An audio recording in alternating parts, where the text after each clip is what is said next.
नमस्कार दोस्तों। तो एसक्यूएल की सीरीज में आज हम सीखने जा रहे हैं आपका DCL कमांड यानी कि डेटा कंट्रोल लैंग्वेजेस। तो डेटा कंट्रोल लैंग्वेजेस के अंदर हमारी दो कमांड आती है, एक आती है आपकी ग्रांट और दूसरी आती है आपकी रिवोक। तो ग्रांट कमांड से मतलब ये कमांड है कि जब भी हम कोई यूजर बनाएंगे और उस यूजर को कुछ परमिशंस ग्रांट करना चाहते हैं तो हम ग्रांट कमांड का यूज करेंगे। जैसे कि इसको सेलेक्ट देना चाहते हैं, जैसे कि इसको इंसर्ट देना चाहते हैं, यानी कि जो भी कमांड्स हम यूज कर सके एक यूजर जिसको हम कुछ अप्लाई करना चाहते हैं। तो सबसे पहले हमें इसके लिए यूजर बनाना पड़ेगा। तो एक यूजर होगा जो उसको हम कुछ कमांड देंगे और दूसरी होती है रिवोक। तो रिवोक कमांड किसके लिए काम आती है आपकी कि हम उससे कुछ परमिशंस को रिवोक करना चाहेंगे। तो आइए अब हम एक अपने वर्क बेंच में जाएंगे और इसको प्रैक्टिकली करके बनाएंगे कि कैसे हम इन कमांड्स का यूज करते हैं। तो अब फ्रेंड्स हम आ गए हैं आपका अपने आपके MySQL वर्क बेंच पे और यहाँ पर हम यूज करेंगे आपकी ये वाली टेबल का नाम है हमारा एम्प्लॉय, जो कि हमारे डेटाबेस है कंपनी ABC में। तो सबसे पहले मैं यूज कर लेता हूँ आपका कंपनी _ABC और इसके अंदर हम क्या करेंगे, मैं इसको रन कर लेता हूँ।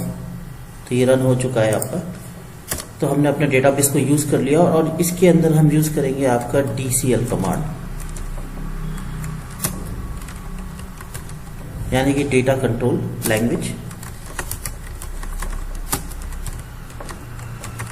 तो इन कमांड्स को यूज करने के लिए सबसे पहले हमको क्या करना पड़ेगा, हम क्या करते हैं सबसे पहले हम आपका जो यूजर है एक यूजर क्रिएट करते हैं जिस यूजर को हम कुछ परमिशंस ग्रांट करेंगे। तो सबसे पहले मैं यूजर क्रिएट करने लिखना पड़ेगा क्रिएट यूजर और इसके अंदर हमने यूजर का नाम लिख दिया और ये हमारा लोकल होस्ट है। तो हमें इसमें लोकल होस्ट लेना पड़ेगा, लोकल होस्ट और ये इसकी कमांड है आइडेंटिफाइड बाय और इसमें हम एक पासवर्ड दे देते हैं। और ये हम क्या कर चुके हैं, आपका एक यूजर क्रिएट कर चुके हैं, क्रिएट यूजर, ये नाम हो गया @ ठीक है, लोकल होस्ट इसको भी हमें कॉमा में लेना है, ठीक है, लोकल होस्ट और ये यहां से हटाना है, सॉरी, और आइडेंटिफाइड बाय पासवर्ड। शायद इसमें थोड़ा सा स्पेस दे देता हूं और इसको मैं रन करता हूं। तो देखिए आपका हमारा यूजर क्रिएट हो चुका है इसमें। मैं इसको थोड़ा सा बड़ा कर देता हूं। ये देखिए हमारा यूजर हम क्रिएट कर चुके हैं पासवर्ड के साथ। अब इस यूजर को हम जो ये कंपनी है इसके अंदर एक टेबल है, उसके लिए कुछ हम परमिशन ग्रांट करना चाहते हैं। जैसे कि मैं इसमें परमिशन ग्रांट करना चाहता हूं अपडेट और सेलेक्ट। तो ग्रांट परमिशन करने के लिए तो ये हमने क्या कर दिया, सबसे पहले तो एक क्रिएट कर दिया यूजर,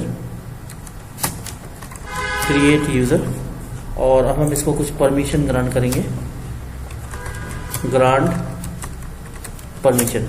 तो परमिशन ग्रांट करने के लिए सबसे पहले लिखेंगे हम ग्रांट सेलेक्ट। मैं इसको एक सेलेक्ट ग्रांट करना चाहता हूं कि वो सेलेक्ट कर चुके, कॉमा एंड नेक्स्ट अपडेट। तो हमने इसको 2 ग्रांट करी है ऑन ABC हमारी, सॉरी, कंपनी _ABC हमारा डेटाबेस और उसके अंदर हमारी जो टेबल है उसका नाम है क्या, एम्प्लॉय। तो इनको और जो है हम ग्रांट किसको करेंगे, टू जो हमारा यूजर है @ और इसके अंदर हम लिखेंगे आपका लोकल होस्ट। तो ये हमने इसको ग्रांट करी है और इसको अब हम रन करते हैं, सॉरी, ये थोड़ा सा हम इसको फिर से लिख लेते हैं लोकल होस्ट और इसको हम कर देते हैं आपका क्लोज और फिर से इसको हम चलाते हैं। तो grant select update on company ABC to user, जो भी यूजर का नाम है और लोकल होस्ट पे है, और इसको रन करते हैं। तो ये हमारा क्या हो गया, हम इसको परमिशन दे चुके हैं। अब हम इसको यूज करना चाहेंगे। तो यूज करने के पहले सबसे पहले हम इसको बंद कर लेंगे। बंद करने के बाद हम फिर से अपने जो वर्क बेंच है उसको स्टार्ट करेंगे और फिर यहाँ से हम एक नया कनेक्शन बनाएंगे। कनेक्शन का नाम हम दे देते हैं user name, store password, okay, test connection और ओके। तो अब हम ये आपका बना चुके हैं यूजर। अब इसको हम एंटर करेंगे तो लाइक ये स्टार्ट हो चुका है। तो अब देखिए इसमें हमारी जो टेबल है वो ऑलरेडी आ रही है।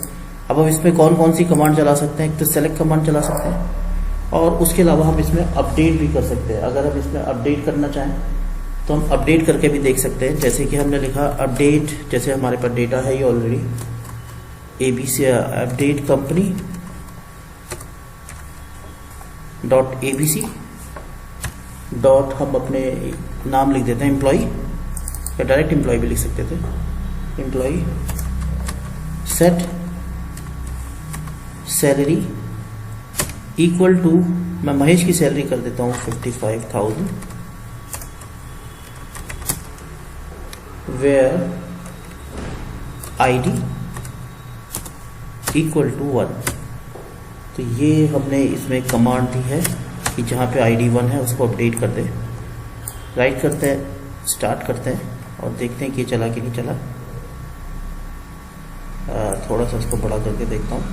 तो ये आपका अपडेट हो चुका है। अब हम इसको सेलेक्ट करके देखते हैं। तो हमने 55,000 कर दिए जहाँ पे हमारी ID 1 है।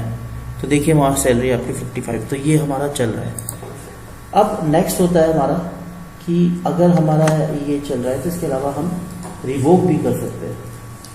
तो रिवोक के लिए हमें क्या करना पड़ेगा, रिवोक कमांड के लिए हम इसमें से फिर से अपने रूट में जाएंगे, क्योंकि रूट से ही हम परमिशन दे सकते हैं, तभी ये काम कर सकता है।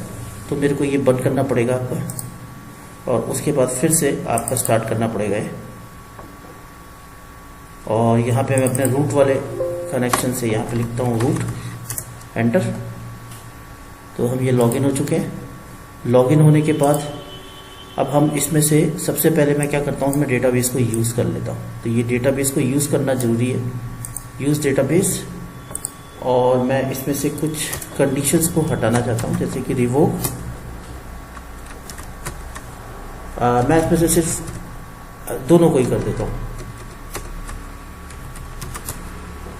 Revoke select and update on company dot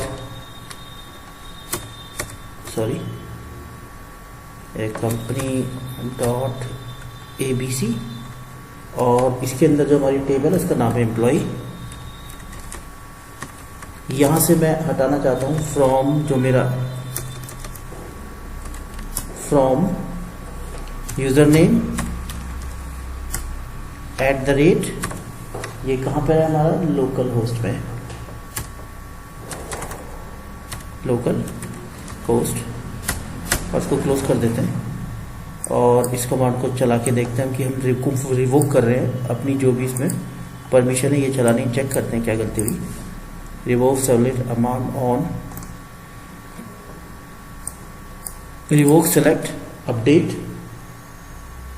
on company dot ABC, company ABC _ ABC। और अब इसको चलाते हैं हम। तो ये देखिए आपकी इसमें से परमिशन हमारी रिवोक हो चुकी है। अब हम जाके देखते हैं अपने चेक करने के लिए, खोलते हैं फिर से अपना वर्क बेंच, एक बार बंद करके वर्क बेंच में जाते हैं, अपने अंदर जाते हैं और देखिए इसके अंदर अब कुछ नहीं आ रहा क्योंकि हम रिवोक कर चुके हैं सारी कमांड्स। तो इसलिए उसके अंदर अब ये ब्लैंक हो चुका है। तो इस तरीके से हम इसमें यूज़ कर सकते हैं आपका रिवोक। और दूसरा हो गया हमने जो बात करी थी,